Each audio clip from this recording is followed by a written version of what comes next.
کہ اللہ مسبب الاسباب ہے، وہ اسباب کا پابند نہیں ہے، وہ اسباب کا محتاج نہیں ہے، اسباب اس کے محتاج ہیں۔ اگر یہ یقین ہے تو اللہ پر ایمان ہے، یہ نہیں ہے تو تمہارا ایمان اسباب پر ہے، وسائل پر ہے، ذرائع پر ہے، مادیات پر ہے، اللہ پر نہیں۔ اس وقت کہاں راستہ تھا؟ کوئی راستہ تھا؟ سمندر ہے اور ادھر سے لشکر آ گیا ہے۔ کلا ان معی ربی سیہدین۔ اب دیکھیے ایمان کہہ دینا آسان ہے، ہوا معکم اینما کنتم، جہاں کہیں بھی تم ہوتے ہو اللہ تمہارے ساتھ ہوتا ہے، لیکن اس کا یقین قائم ہو جائے تو زمین و آسمان کا فرق واقع ہو جائے۔ یہی بات ہوئی حضور کے ساتھ۔ غار ہے، چھپے ہوئے ہیں محمد الرسول اللہ اور آپ کے وہ یار غار ابو بکر صدیق رضی اللہ تعالی عنہ۔ اقبال نے حضرت ابو بکر کی شان میں چند اشعار کہے صرف، لیکن واقعہ یہ ہے کہ بھاری بھاری نظموں پر اور قصیدوں پر بھاری ہے، طویل ترین نظمیں اور قصیدے ہوں ان پر بھاری ہے۔ ہمت ابو بکر کی ہمت جو ہے، کشت ملت را جو ابر، جیسے بارش سے کھیتی اپجتی ہے، ابو بکر کی ہمت اور عزیمت اس امت کو اسی طرح سینچنے والی ہے۔ ثانی اسلام و غار و بدر و قبر، وہ دوسرے تھے اسلام میں، دوسرے پہلے کون تھے؟ انا اول المومنین، حضور فرماتے ہیں سب سے پہلا ایمان لانے والا میں، دوسرے ابو بکر۔ ویسے ہمارے ہاں یہ چلتا ہے اختلاف، حضرت علی پہلے ہیں کہ حضرت ابو بکر پہلے ہیں، لیکن اس میں بڑی خوبصورت تطبیق قائم کی ہے علماء نے اور بہت صحیح ہے۔ چار کے بارے میں فیصلہ ہی مت کرو کہ کون پہلے ہے، ان کی ایک عجیب تقسیم کر دی ہے۔ آزاد مردوں میں، بالغ مردوں میں سب سے پہلے ابو بکر، بچوں میں سب سے پہلے علی، خواتین میں سب سے پہلے خدیجہ، اور غلاموں میں سب سے پہلے زید ابن حارثہ۔ بڑی پیاری تقسیم ہے، یہ چاروں ہی پہلے ہیں، ہر ایک کے لیے اولیت ہے۔ اور واقعہ یہ ہے کہ اگر زمانی اعتبار سے تعین ہوگا تو پہلے خدیجۃ الکبریٰ آئیں گی رضی اللہ تعالی عنہ۔ کسی اور سے بات کرنے کی نوبت بعد میں آ سکتی ہے، پہلے تو اہلیہ محترمہ سے بات ہوئی، آتے ہی پہلی وحی ہوئی ہے، ابھی تبلیغ کا حکم نہیں تھا۔ کس کو بتایا واقعہ؟ ابھی اپنی نبوت کی تبلیغ کا تو حکم ہی نہیں آیا۔ واقعہ کس کا ہے؟ وہ خدیجہ کا ہے۔ جب کہا ہے کہ خشیت علی نفسی، مجھے اپنی جان کا اندیشہ ہے، تو کیا جواب دیا خدیجہ نے رضی اللہ تعالی عنہا؟ وہ صدیقۃ الکبریٰ ہے۔ صدیقات جو ہے خواتین، ان میں چوٹی پر خدیجۃ الکبریٰ ہے رضی اللہ تعالی عنہا، اور صدیق جو مرد ہیں ان میں صدیق اکبر ہے ابو بکر صدیق رضی اللہ تعالی عنہ، لیکن صدیقات میں چوٹی پر۔ جب حضور نے فرمایا خشیت علی نفسی، کیا فرمایا؟ کیا عرض کیا؟ کیسے تسلی دی؟ نہیں نہیں، اللہ آپ کو ضائع نہیں کرے گا، آپ غریبوں کے ہمدرد ہیں، آپ مساکین کے تکالیف رفع کرنے والے ہیں، آپ بیواؤں کی سرپرستی کرتے ہیں، آپ مسافروں کی خدمت کرتے ہیں، اللہ آپ کو ضائع نہیں کرے گا۔ یہ یقین ہے اس خاتون کے اندر۔ خیر وہ ایک علیحدہ بات ہو جائے گی۔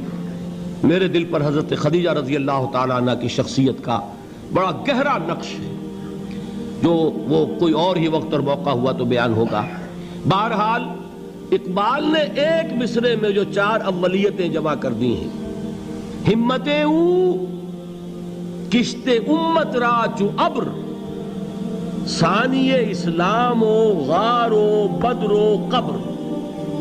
اسلام میں حضور کے بعد پہلے کون؟ ابو بکر۔ غار میں حضور کے ساتھ کون؟ ابو بکر۔ بدر کی رات اللہ کا رسول سربسجود، وہ جھاڑ، وہ گھاس پھوس کی جو جھوپڑی بنائی گئی تھی، اور وہاں تلوار ننگی لے کر پہرا دینے والا کون؟ ابو بکر۔ اور اس حجرہ عائشہ میں محمد کے بعد سب سے پہلے دفن ہونے والا کون؟ ابو بکر رضی اللہ تعالی عنہ وصلی اللہ علیہ وسلم۔ وہ جو معاملہ میں سنا رہا تھا غار ثور کا، حضرت ابو بکر بھی حضور کے خیال سے لرز گئے ہیں. آپ کو یاد ہوگا کہ جا کر پہلے تمام جتنے سوراخ تھے انہیں بند کیا ہے. ایک سوراخ رہ گیا تھا جس کو بند کرنے کے لیے کوئی کپڑا نہیں تھا. وہاں اپنی ایڑی رکھی ہے. تب کہا ہے حضور سے تشریف لائیے, اور اپنے زانو پر حضور کو لٹایا ہے. اور وہاں کسی موذی جانور نے کاٹا ہے. حضور کی آنکھ لگ گئی تھی. اس وقت اس بل کے اندر جو بھی بچھو ہے کیا ہے واللہ عالم, اس نے کاٹا ہے. اس کی تکلیف کی وجہ سے ابو بکر کی آنکھوں سے آنسو ٹپک گئے. حضور کے چہرے مبارک پر پڑے ہیں تو حضور جاگے ہیں, معاملہ کیا ہے. ایڑی نہیں ہٹائی وہاں سے, مبادا وہ جانور وہاں سے نکل کر محمد الرسول اللہ کو کوئی گزن پہنچا دے. ابو بکر کی ایڑی ہے, جس طرح چاہے کھا لے, ختم کر دے, جان نکل جائے تب کوئی آنچ آئے محمد پر تو آئے, لیکن جیتے جی نہیں. وہ ہے ابو بکر حضور کے خیال سے. اس وقت حضور نے پھر اپنا لعاب دہن لگایا ہے اور اس سے پھر آپ کی تکلیف ختم ہوئی. جیسے خیبر میں حضرت علی کی آنکھ دکھ رہی تھی, اس کو جو شفا حاصل ہوئی ہے وہ بھی حضور کے لعاب دہن سے ہوئی.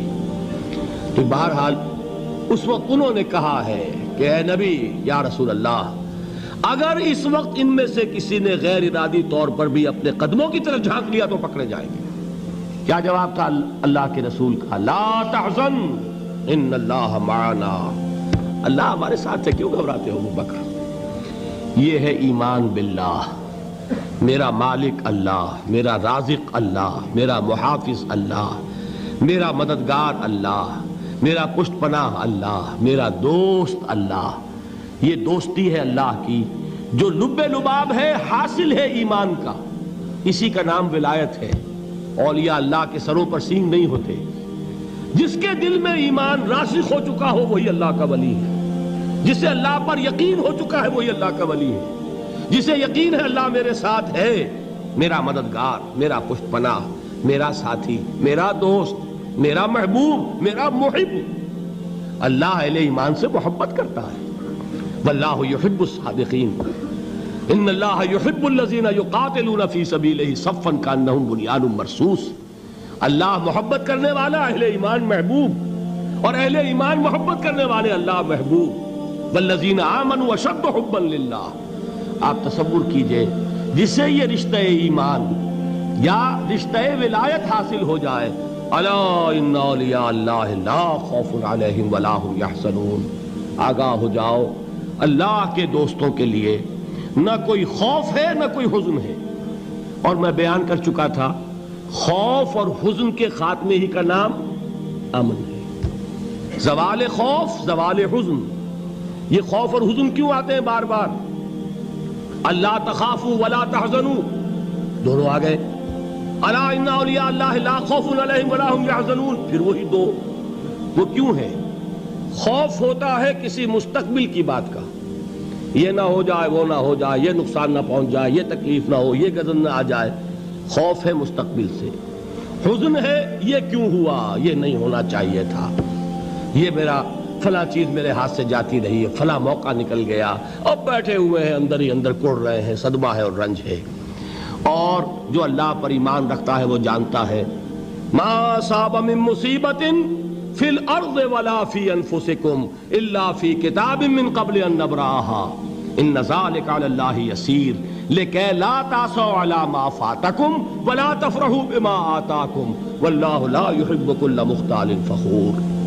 اس زمین میں یا تمہاری جانوں میں کوئی تکلیف, کوئی مصیبت نہیں آ سکتی سوائے اس کے کہ جو اللہ نے لکھ دی ہو, اس سے پہلے کہ وہ ظاہر ہو. جس کو یہ حقیقت معلوم ہو گئی اس کو یہ طرز عمل اختیار کرنا چاہیے. جو چیز چھن جائے, جاتی رہے, چھوٹ جائے, اس پر افسوس نہ کرو. کس نے چھینی؟ دوست نے. دوست کے فیصلے پر شکایت.